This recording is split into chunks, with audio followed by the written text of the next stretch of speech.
Hello friends, இன்று காதலர் தினத்தை கொண்டாடும் காதலர்கள் அனைவருக்கும் காதலர் தின நல்வாழ்த்துக்கள். பார்த்த உடனேயே நாவில் எச்சில் ஊற வைக்கிற லெமன் பிக்கல் எப்படி செய்யறதுன்னு பார்ப்போமா? ஒரு 10 லெமனை பச்சையா கட் பண்ணி விதையெல்லாம் நீக்கிட்டு உப்பு மஞ்சத்தூள் போட்டு ஒரு 10 நாளா ஒரு நாள் விடாம கிளறி ஊற வச்சிருக்கேன். நாட்டு பூண்டு பற்களை உரிச்சு 1 2 நச்சு வச்சுக்கணும். வெள்ளத்தையும் ஃபாஸ்ட்டாக கரைய 2 இடி இடிச்சு வச்சுப்போம். ஸ்டவ்வை ஆன் பண்ணி ஒரு வாணலியில் சன்ஃப்ளவர் ஆயிலை ஊற்றி 1/2 டீஸ்பூன் கடுகு உளுத்தம் பருப்பு தாளிச்சிட்டு நச்சு வச்ச பூண்டையும் சேர்த்து வதக்கணும். வெந்து நிறமாறும் போது 1 ஸ்பூன் வெறுமிளகாய் தூள் சேர்த்து எண்ணெயிலேயே வதக்குவோம். பிறகு ஊற வச்சிருக்கிற லெமனை சேர்த்து மசாலாவும் லெமனும் ஒன்றோட ஒன்று பைண்டாகி வரும் வரை கிளறணும்.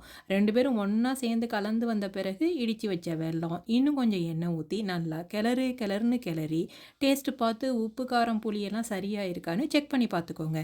கடைசியாக ஸ்டவ் ஆஃப் பண்ணிவிட்டு வறுத்து பவுட்ரு பண்ணி வச்ச வெந்தய பொடியில் ஒரு 1/4 டீஸ்பூன் சேர்த்து கலந்து விடுங்க.